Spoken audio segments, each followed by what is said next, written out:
BRS లో కొత్తగా ఒక అత్యున్నత స్థాయి పోస్ట్ ఒకటి క్రియేట్ కాబోతుంది. పార్టీని దూకుడుగా ముందుకు తీసుకెళ్లేందుకు వీలుగా ఆ పదవి కవిత కోసం రెడీ అవుతుంది. దాని గురించి ఇప్పటికే కేసీఆర్ దగ్గర చర్చ జరిగింది. అసలు ఏ పోస్ట్ గురించి ఈ చర్చ అంతా డిస్కస్ చేద్దాం. నా పేరు మనోజ్, వెల్కమ్ టు మహానగర్.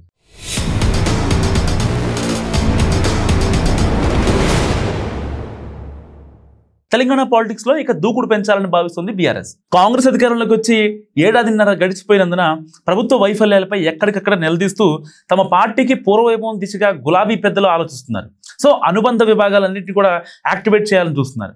తెలంగాణ జాగృతి తరపున కవిత ఇప్పటికే ముమ్మరంగా కార్యక్రమాలు నిర్వహిస్తున్నారు. అటు జ్యోతిరావు పూలే ఫ్రంట్ పేరుతో వివిధ కార్యక్రమాలు చేస్తూ బీసీలకు కూడా దగ్గరయ్యే ప్రయత్నంలో ఉన్నారు ఆమె.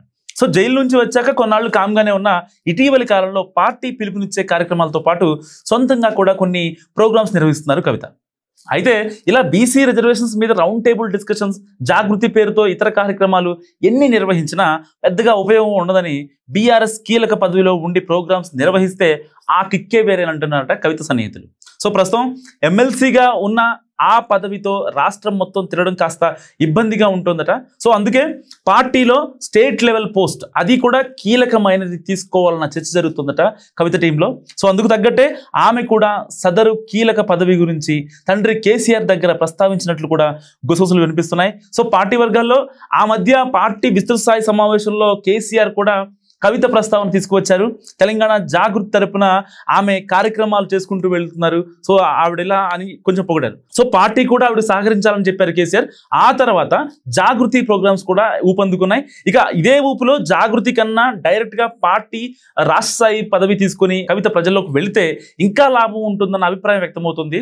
సో ఎమ్మెల్సీ శిబిరంలో కవిత ఏం చేసినా అంతిమ లక్ష్యం బీఆర్ఎస్ ను అధికారంలోకి తీసుకురావడమే కాబట్టి పెద్ద పదవితో పోరాడితే ఇంకా ఎఫెక్టివ్ గా ఉంటుందని అనుకుంటున్నారట ఆవిడ టీం మొత్తం కూడా.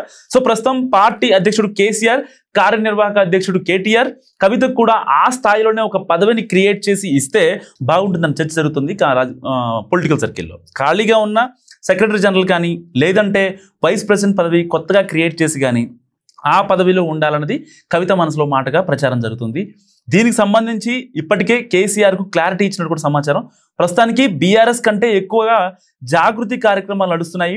ఇదే ఊపుతో పార్టీ పదవి తీసుకొని జనాల్లోకి వెళ్తే ఇంకా కలిసి వస్తుందని కేసీఆర్ని కన్విన్స్ చేసినట్టు చెప్పుకుంటున్నారు.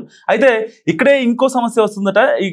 ఇప్పటికే బీఆర్ఎస్కు మీద కుటుంబ పార్టీ ముద్ర ఉంది.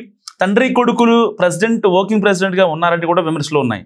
సో ప్రతిపక్షాలు కూడా ఎప్పటి నుంచో అదే చెప్తున్నాయి. అదే సమయంలో ప్రాంతీయ పార్టీల్లో ఏదైనా సాధ్యమేనన్నది ఇంకో వర్షన్. సో ఇలా కవితకు బీఆర్ఎస్లో కీలక పదవి చుట్టూ రకరకాల చర్చలు నడుస్తున్నాయి.